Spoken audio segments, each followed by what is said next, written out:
Alright guys, welcome back to my YouTube channel. We're going to try something different this time.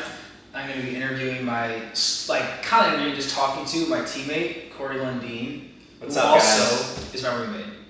And if you guys have been watching the TikTok lives, you already know who Corey is. I'm super happy to be here, guys. Corey. Okay, restart. You have an idea. No. Alright guys, what's up? Welcome back. Today for YouTube we're doing something different. I'm going to be interviewing my teammate, Corey Lundeen. What's up, guys? Corey Lundeen here. Roommate.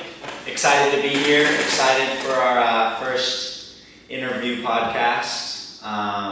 Let's get started. Yeah. So, first question. What inspired you to play soccer? Or what got you started? Yeah, I started playing soccer when I was 4. Started with Biddy Sports. That's what it was called. What is it called? Biddy Sports. Biddy Sports. Yeah, anyways. Played all the sports growing up, but soccer I was always just, I don't know, I had a weird calling towards it. I loved the game, was always a little bit better at it. Was a decent basketball player. Oh, really? Yeah, but never grew. So I had to call it quits there once high school came around. But soccer for me, it was just like, I don't know, ever since a kid, I've had this weird love for it that I can't really explain. People always ask why do you still play? And it's just like the love I've just fallen in love with the game throughout the years. Yeah, it's almost like not an option to stop. Is that fair? That's fair to say. It's almost like I couldn't see my life without the sport. Yeah. You know what I'm saying? No, yeah. It's like, yeah. And the love, it's kind of developed over time, and now I'm at a point where I love it so much, and I'm actually made a job out of it, which is crazy to think about, because not a lot of people get to say that. So I'm just blessed to be where I am, out here in Savannah, Georgia, you guys probably know now. Me, Jed, Roddy got a little house up here, and we're living the life. We can't complain. We really can't. So it's fire. Yeah. So after Biddy Sports is what it's called. Yeah. Biddy Sports at 4. Biddy Sports at 4, and then I'm guessing that wasn't like a club team. That's more of like a Park District type of vibe to it. Totally. After that, what was your first team? I guess. Yeah. The club team that you joined. So it was AYSO to All Stars. I made the All Stars team. All Stars. Which is huge. Yeah. Oh. Everyone calm down. Big time. Yeah, no, and that was that was just like a next step. And then there was a club team in my area. I'm from Central California. I'm from San Luis Obispo, Arroyo Grande, if you guys have ever heard of it. There was a club team called the Central Coast Condors. That was my club team forever, until I was probably I'm going to say a senior in high school, no, that's a lie. Maybe towards sophomore year of high school. So I joined Central Coast Condors. We were a super local team. And it was amazing because that's kind of where my first development came. Like I was saying, I was really small, but so were all the guys on my team, and that kind of taught us to just play with the ball. We weren't a physical team. We joined Coast Soccer League, which we ended up doing really, really well in, which was a pretty high level league when I was a kid.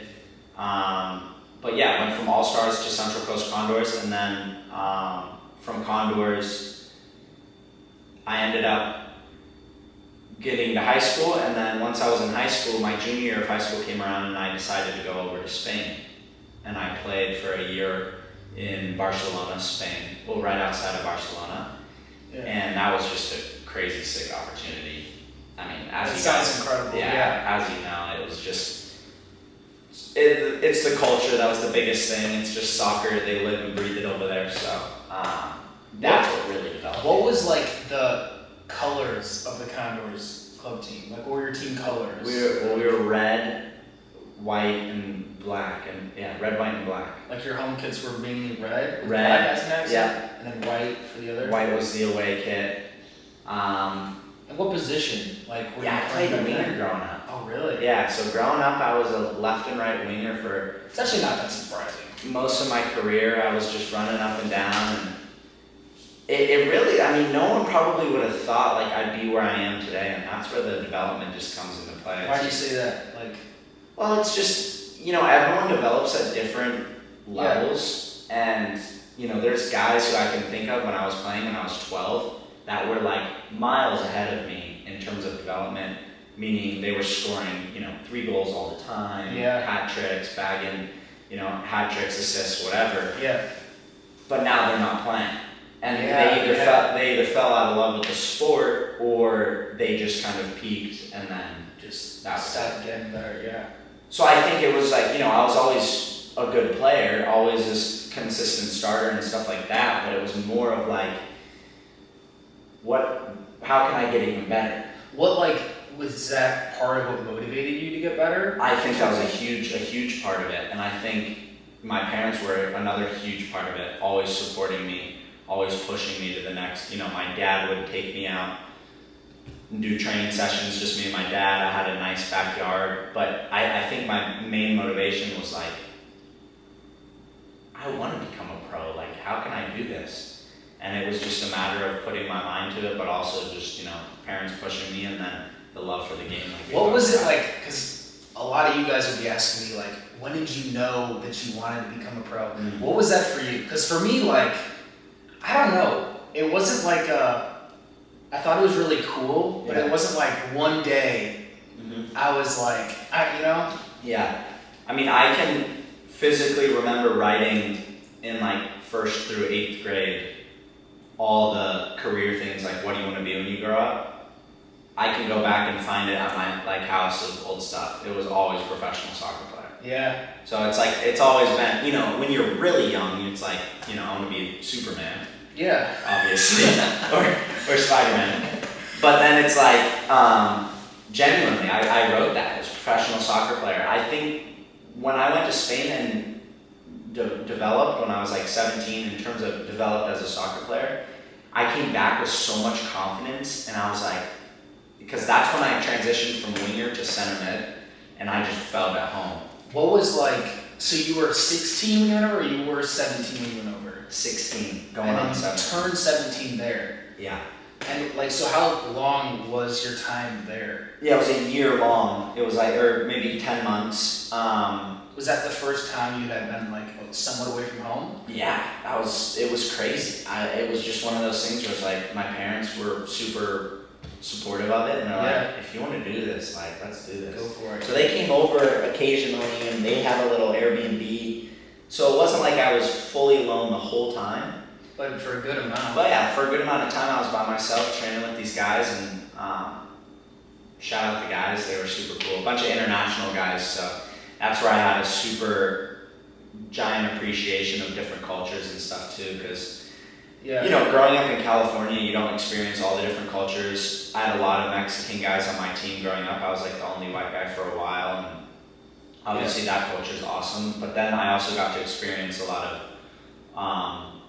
Muslim culture, a lot of African guys. It was just super, super cool. So I feel like that really was just a breaking point in my soccer career, where I was like, I came back with all this confidence. Yeah. And I was like, I'm going to do this. Was there like language barriers there when you first went? Oh yeah. Like that? Yeah, a lot of the guys, there was a Russian guy on my team who didn't speak any English, and some of the Muslim guys were teaching me Arabic, and it was a blast. So it was super, super cool experience.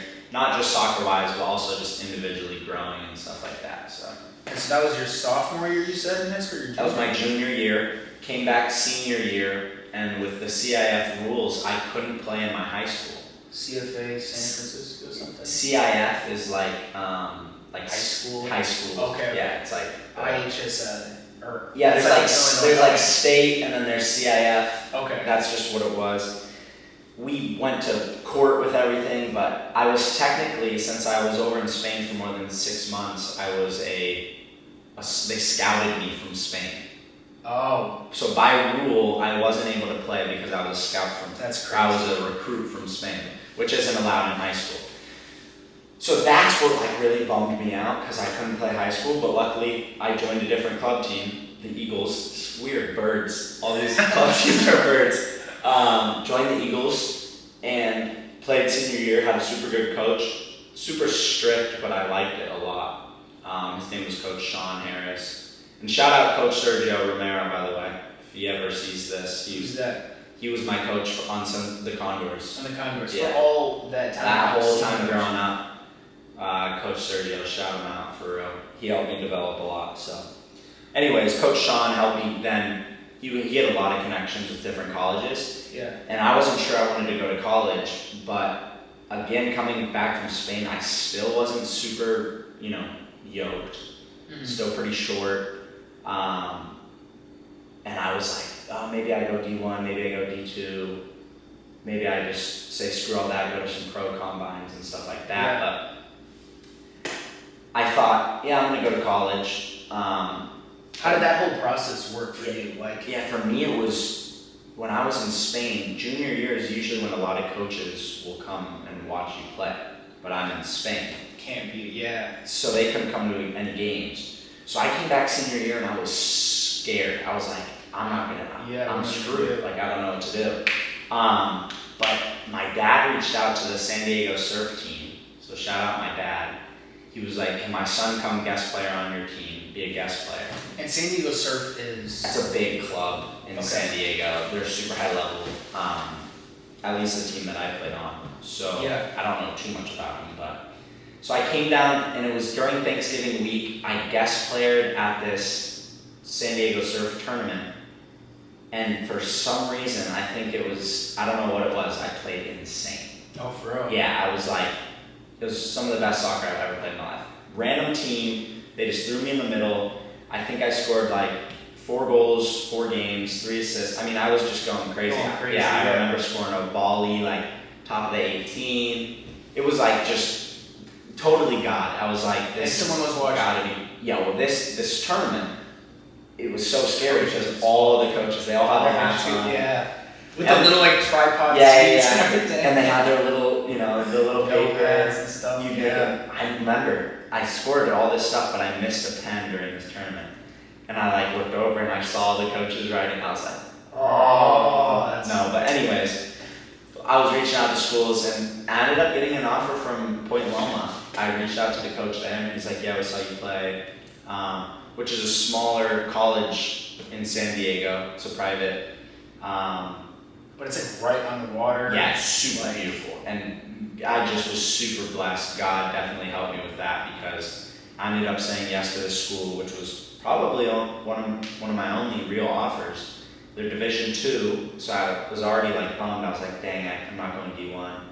But I went to all these combines my senior year, and everyone was just huge. And it was just the development. I was a late bloomer, and that's just kind of how it worked.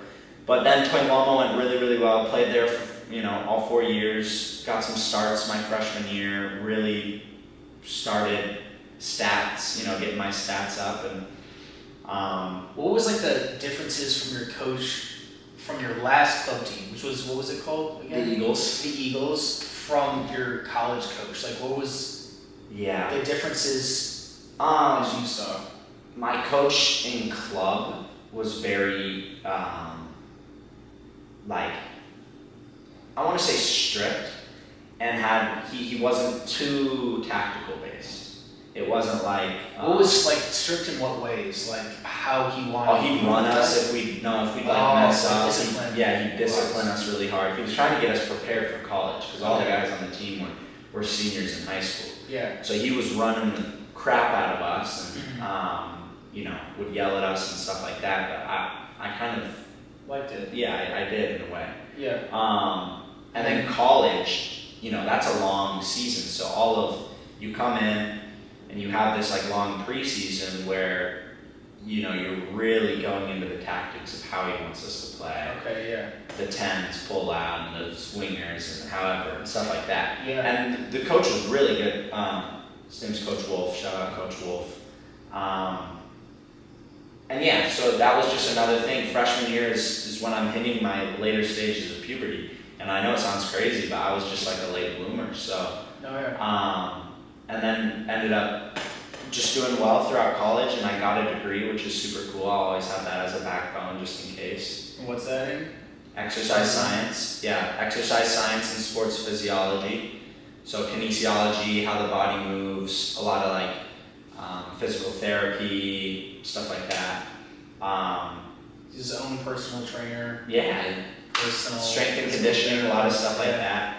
That's what I probably want to go into later, and once soccer's done, it'd be cool to coach a team and work on that with them, the science behind the movement and stuff like that. So anyways, senior year came around, graduated, and what was it like graduating college? Yeah, it was crazy.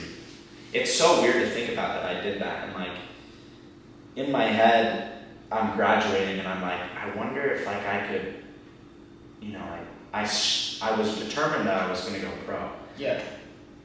And I was just thinking in my head, I was like, so many of these guys on my team are like really good, and they're just done. And that just doesn't like, I just couldn't be. It wasn't an option. Yeah, I just couldn't just be like done. What was your like? Did you have like a plan, like last college game, and you're like what are you feeling? I guess in that game, not playing wise, but like. The last college game, obviously, it's like, you're sad, you're bummed, you're playing with your brothers, you build such a strong bond with the guys, but also, like, I'm one of those guys who really is always seeking, like, uncomfortability. I know, seeking discomfort. And, like, I feel like I had gotten really comfortable about playing Loma in San Diego. And I think it was just time to be like, okay, it's a new journey, and that's kind of I was more excited than sad, I think. Yeah. So then, what happened, say, after you graduated, or like soccer-wise? Yeah, graduated, and then started training my butt off, going to a bunch of different combines. What did that look like? Like, just really quick, the training part. Yeah. Were you on your own? Were you with groups? Were you, I don't know. Yeah. So after I graduated, I had gone home, and I did a lot of training on my own, and then sometimes you would, text guys on Instagram, hey, we're meeting at Cal Poly turf fields, let's get a session in. Yeah. But a lot of it is just on your own, you're up against the wall and you're doing stuff, you're making sure you're cardiovascular fit. That's the biggest thing, I think, going into combines. You need to be the fittest guy out there for sure. Was there, what kept you disciplined? And I know it sounds dumb, because, it's a fair question, and people ask that all the time, and I think it's just like, the goal you set in your mind, everyone's different, like, it's hard to keep yourself accountable for some people, but I think for me it was like, again, I do want to bring up my parents, my dad always pushing me, my mom always supporting me, like, that's a big thing, but also in the back of my mind, it's like, it's gonna sound cheesy, but it's like, imagine I would always imagine, be like, okay, imagine being a pro and like making money and like, not even the making money part, but like signing autographs and like, that's your super like, it's been something that I grew up watching. You just wanted. Yeah. Exactly. So, it's more of like this, like I felt like when I was training on my own, because they're always like, you get the questions, what kept you disciplined? How are you always so motivated? Yeah. But it's more of like you're excited. Like, it's like you're excited for like, it's not like I'm like, some days you don't want to. Of course. Obviously. Yeah. But majority of the days you're excited because it's like fun and you're like, and like during that time period of like, say you're going to go to this combine, but maybe you only have one lined up and you kind of are like, what's going to happen? And you're like, in that there's weird like anxiety, adrenaline. and you're just like, the one thing you can do today is train to get better. So you're just like, totally. It's like that cool feeling where you're not thinking like, I don't really want to go train. It's not like, that's not what you're thinking about. You're more like excited, I guess. Totally. And that was, and the cool part is like, you're training for a combine and then it's like the first 2 days, like you're all excited. And then like the day before the combine, you're like so not anxious, but like you're super excited and like you don't want to overly train, so you're just by yourself on the field, like imagining what you're gonna do tomorrow. Anyways, so I went to these combines. Most of the combines were like just 11v11. And did you have an agent at this point? No agent. I just reached out. My dad helped me a lot. shout out my dad, set me up with some combines or whatever. And then I had, through a connection, the Eagles team that I was on my senior year. Yeah. One of my buddy's dads had a contact with the San Jose Earthquakes coach, one of the Oh wow, okay, yeah. And they had a closed combine, and this is what really boosted me. Yeah. So I went up to this combine, closed combine, so it's all just ballers. Yeah. And I had gone to one open tryout, which was crap. It was just people who didn't even know how to kick the ball were there. I mean, they had full-on shin guards that's what they pulled up. Like, they pulled up with shin guards on. I know what you're talking about. Yeah. That's not bad. No, it was bad. So anyways, this closed combine I pulled up and I was like, oh, this is going to be loud. Yeah. And it was still to this day, I mean, I've played with pro guys, like, that was the highest level of football I played. Yeah. In terms of the 11v11s that were going on. MLS players. Yeah, it was just all ballers. And, like, there was a bunch of guys, so there was an 11v11 going on as I pulled up. And then we were the next 11v11, and then there was one after us. So it was a pretty decent group of guys, like in terms of a lot of them. Yeah. And I remember like watching and I'm warming up and I'm just like so excited. And I'm seeing this guy, like he rainbow flicked the goalie, and he's like this Brazilian guy. I'm like, oh, this is gonna be like top. And I ended up having just like a really, really good weekend. We played just 2 days, and I was just like, it was just one of those. And how did you like prepare yourself to be playing like that? Like, was there something special you did, or? Yeah, I think it was just like the biggest thing I can tell people when they're like going to tryouts, because we get these questions a lot on the lives too. It's like, growing up, I hated making mistakes, and I would think about the mistakes like after the game. There'd be even times where I'm like falling asleep and I'm thinking about that mistake, and it's like keeping like up. Yeah, you're like keeping yourself up and stuff, and it's like at these combines, like it's so important that you're like, after you make a mistake, you are automatically forgetting about that mistake. Like Pep Guardiola talks about, that's why Phil Foden's so good, is because he'll miss like a wide open chance, but it's just gone out of his mind. What do you do though? Because you know those whole things of like, don't think about a pink elephant, and then you start to think about it. Yeah. Instead of like, what do you do when you make a mistake? Yeah. Because if you start, in my opinion, like you start thinking about, I gotta forget about it, then you're thinking about forgetting about it, and it's kind of this weird, I don't know, like what? Everyone's different. I have like a physical cue. Okay, yeah. Which is like a pretty normal thing. You'll see it a lot in the pros as well. It's just like a little, squeeze of the thumbs, or I know people just take a deep breath and they just kind of wipe it out. Yeah. There's like a few little things. But at this combine and preparing for it, that's kind of what was going on in my head. I was like, I know I have the level. I know I'm at the level. When you play at that level, your level obviously raises. Yeah. And then it was just a matter of, I make a bad pass, it's gone. Doesn't matter. Yeah. I'm gonna try that pass again because it was a dangerous pass. Yeah. And I'm gonna keep trying until I get it right. Yeah. And it went really well.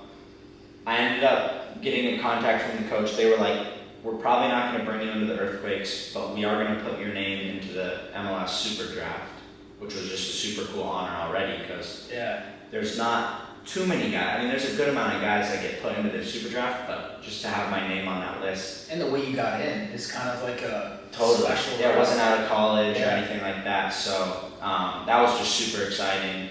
Watched the draft and get picked up, was a free agent, and went back down to San Diego. What was that like? Just really quick. What? Like, when you're watching the draft or something like that, and being like, it's possible. I know that's maybe bad. No, I was super bummed when I didn't get picked up, because it's like your name's in there. And I think it would have been a little unrealistic if I got picked up, because I really only talked with Earthquakes, and probably not a lot of people knew about me or have watched me. And I know like a lot of the guys that I talked with that got put in the draft, they were in contact with these teams throughout their senior year of college. They'd come out and watch and stuff like that. So some of them it's like already pre-picks. Almost, like a predestined pick. But I was still obviously. It's like, all right, now what do we do? And then I'll be on this team that I'd heard about in college. That wasn't a pro team, was going pro, or they were a pro team, but it wasn't. And they're located where? In San Diego. Yeah. Okay. So I went back down to San Diego. All my buddies were still down there.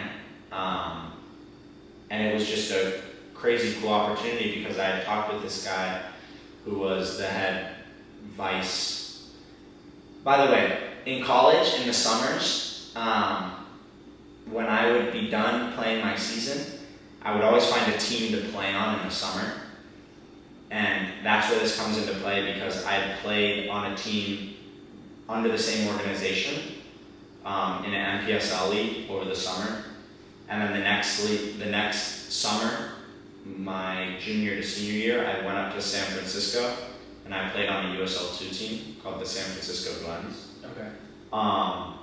So I was always trying to find a team, and that I would recommend for anyone in college or even, in your off seasons, if you can just find a team to play as much as you can. Do you think it's good to go like different teams for each off season to make more connections, or more going back to the same team that you already felt comfortable at? I don't know. Yeah, that was kind of my thought a little bit.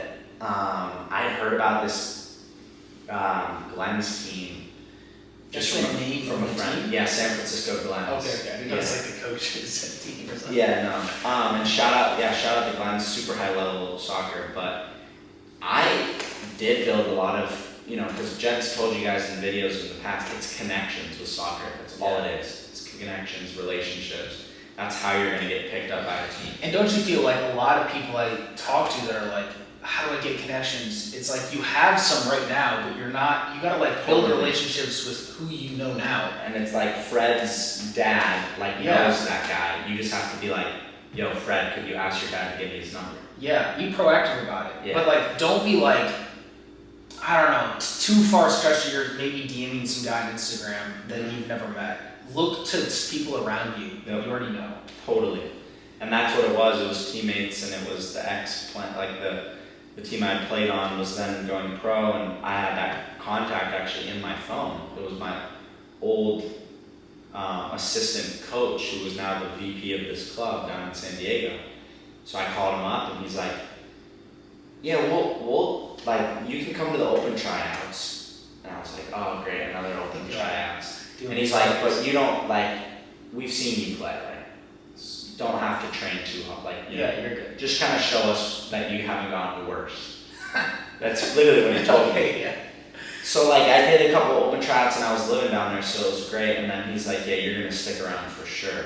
We really like the way you play. And then that's when the real pro guys started coming in for preseason, and I got so blessed my first year. So was it just sort of like a open tryout to train with a smaller group of guys? Yeah, it slowly started shrinking, and guys just slowly started leaving too, I'm guessing, right? And then they were signed players. Yeah, and then there was that 2-week period where now other pros are coming in. It's not open tryouts, but other pros are coming in. They are not signed. That are not signed, and they're trying to get contracts. And I remember driving all those guys from their Airbnbs. At that point, were you signed? No. Okay, so it was kind of like a. But I was feeling very confident with the way I was performing and the conversations I was having with the coaches, and having the team manager, ask me some of my information. I was like, oh, this is a really good sign. And then those two weeks were up, and they're like, yeah, we're going to sign you. How did that all happen? You're going to sign your first contract. How did you find out? Just after the training, coach came up to you? Or Yeah, I think it was. It was after training. The head coach had come in, and the VP and whatever, and they were like, we're going to start sending people home. You either get sent home or you get brought back. So it was like a total, you're sitting there stretching after practice, and they're like, you're either staying or you're not. Was it like individual meetings, and you knew before the meeting you're getting sent home, or during the meeting you found out? During the meeting you got found out. Okay. Yeah. So you go over there, and they're like, yeah, hey, we want to keep you. And that's kind of what happened. I went over there, and and I heard you started jumping up and down and stuff. Yeah, I started dancing and stuff. No, I'm playing. No, but it was super cool, and on this assistant, the VP was like, I'll call you later this evening, we'll sort out a contract, and you're going to sign your first pro contract. And I was like, let's go. Let's do it. I called my parents right away. Maybe a little tears were, they were. I teared up for sure, just because telling your parents something like that when how hard they've pushed and supported you, it's one of the best feelings in the world. So, yeah, that was super cool. Signed the contract and then played there this last year. And what was like past season? Just some key things. Okay, like your first pro game. Okay. What was that like? First pro game, debut. Probably biggest game of my career. This is crazy, yeah. To this day. We played San Diego Loyal, who are a USL championship team, really high level USL championship team. First round in the US Open Cup. It's my first year as a pro, and the coach, we checked the starting 11s, I'm starting. How did you find that out? Like, it was the night before. They sent out the starting 11s or something. And then in the practice early, anyways. No, what? Well, the practice the day before, I was like in some of the set pieces. So you were kind of like, okay. So I was like, yeah, I was feeling good. But then, I mean, going into that, they had so many fans. We were at this nice stadium. And I remember just like, I think it's on my Instagram, a picture of me like walking out on the field.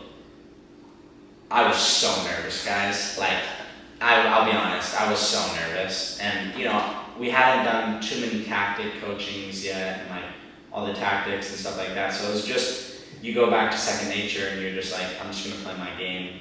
Yeah. Try not to piss off the coaches and just do your thing. Yeah. Do my thing. So yeah, it was cool. I played 70 minutes, got subbed on for another guy, but for like during the game, because there was a lot of fans there, right? Yeah. Like for those that haven't experienced having fans at the games, like what was it for you? Like was there like, did you notice it? Was it like kind of disappeared as you played? For me, I get really like zoned into a game. Yeah. So you're sitting there and you're listening to the national anthem, and you're hearing them right after the national anthem, bang their drums and whatever.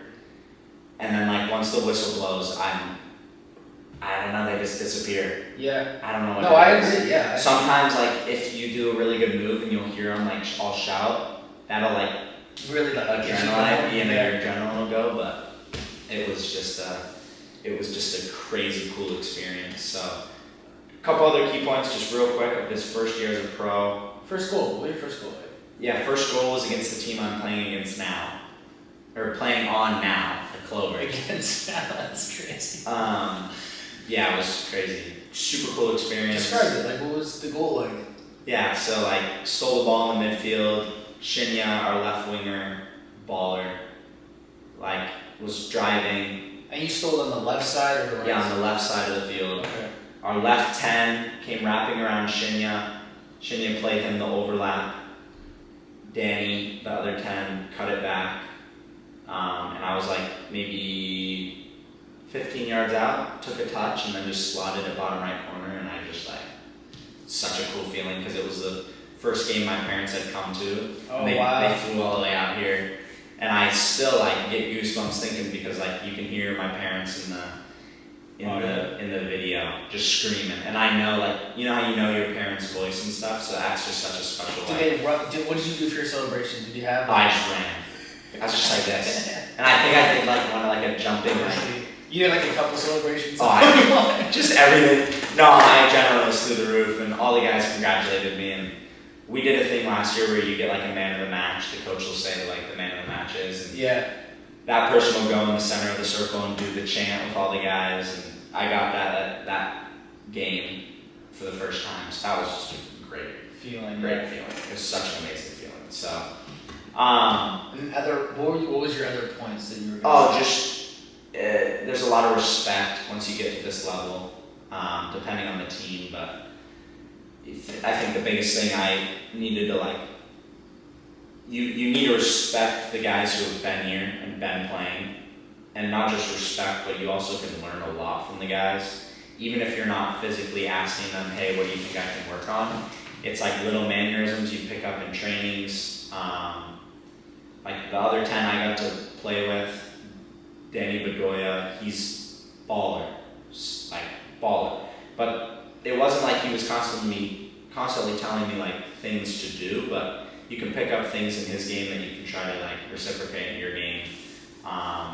Respecting the captain, respecting the coaches. And that's another just huge thing is once you get to this level, it's like, if you're late to practice, you're getting fined money, out of your contract. Or, if you're even 5 minutes, it's like by the clock. If you're a minute late, you're getting fined. And then the importance on Film, that's not as big in college, I don't think, or in club. But hours and hours of film on how teams play and how you're going to press. And you watch Real Madrid why they're so good. It's not like they're all just individually going out there and just performing. And that's what they make it kind of look like. But they've spent hours and hours on that press that they do, where it almost looks like they're all standing, but they're just like those little movements out on the field. The higher the level gets, the more important that gets. And yeah, those are just some of the points I could speak all day on. Yeah. But anyways, and now we're here. So then how did first off season go? Oh yeah. What was that like? So season's over. Yeah, there was a lot of training on my own. It was like one of those things where I saw all my friends different off seasons, and they were like had a big group, and they were like training with different people, other pros playing 11v11s, and I was looking all around for that, and I wanted to get those sessions in. Yeah. And I did end up finding a good group down in Chula Vista, a bunch of other pros. But initially it was like harder. Yeah, initially I was doing a lot of training on my own, trying to get a couple sessions in with my old college team. Yeah. Because the spring, my coach would, let me come out and train or whatever. That's nice, yeah. But it was a lot of just, I'm out on the tennis court against the wall, in the gym every day on the treadmill, keeping my cardio, vascular up. Was there any period during the off season that you didn't train, or I think the first week after season, I did tell myself that I wanted to give myself a breather. Yeah. I can't remember too. I would have to. But yeah, no, it's important when you're done. Even these prem winners still go and spend vacation with their family, and that's really important. So. Yeah, I had a few guys. Some were asking "What do you do?" I mean, because initially I would just do stuff every day. Yeah. Is my choice, and they're like, "You gotta take at least a week off." At least. And then because if you take no time off, then you're gonna be not really building up for the next season. It's kind of more this dragged on, or even a week or 2 weeks off, and then you start to build up. Totally. That's what and so yeah, because to me that's weird. I have a problem with just playing. I like just to keep love playing. just playing. I think finding the balance and finding other hobbies is so important because you'll train in the morning, even in a pro season, you'll train in the morning, and then you have you can go to the gym in the afternoons, but you have a lot of free time to find other hobbies. I've been DJing. Yeah. I got a keyboard. Where's the table? I grew up playing. It's back in your room? Yeah, it's back in my room. A little DJ set, and I grew up playing instruments, and I love thrifting.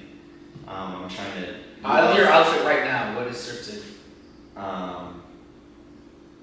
Hat, shorts, not the sweatshirt. This isn't a thrifted fit. This is just Shoot, I shouldn't have asked that. chill around the house. Normally he's got yeah, all my stuff is usually thrifted. even the socks. I think it was definitely. I think the San Diego, there's a lot of the thrifting culture there and stuff like that. But definitely find the balance between training and enjoying other things. Talk to your family a lot. Talk to grandma and grandpa.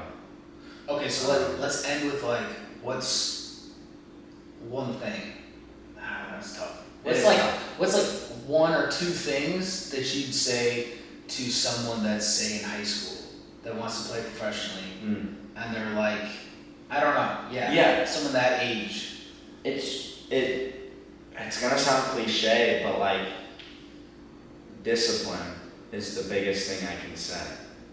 Cause what is discipline like? It sounds corny to you. Yeah, to me, discipline is not going, enjoying your time with your friends, right? But then finding your time where it's I gotta go. And it sucks because a lot of times are man, they're probably having fun. I have a really hard time with FOMO, the fear of missing out. So it was always hard for me. But you need to be the guy who's I'm waking up tomorrow at 7 to train. I need to get some good sleep, so I need to call it early. Yeah. Especially in high school, it's so hard because there's always fun stuff going on with a good group of friends. It's like you need to find it's like if you're gonna do this, you need to be really disciplined on what you're gonna. But we're getting a package at the door or something. Anyways, discipline is the biggest thing for me, and then finding the joy of the game. It's for me and Jed. I know we've talked about it. We love the sport. Love finding the joy as in love. Pick a team. Liverpool was my team, best team in the world, and watch them all the time. Or find the joy in just going out by yourself and freestyling. There's so much to soccer instead of just like playing games and training. Like there's so much to it. I just say keep finding the joy in the sport. You build so many sick friendships and relationships. And yeah, so if you're in high school right now and you really are determined, stay disciplined, and don't fall out of love with the sport. Don't get burned out. And that's easy for me to say, but I think it's worth it. It's totally worth it. Yeah. It's a cool experience, and we're just getting started. Yeah. This is both of our second years as pros. There's a lot of long careers of professional soccer, so I'm just stoked to see where we end up. It's gonna be fun. Hopefully we're at the next level next year. We'll see. Yeah.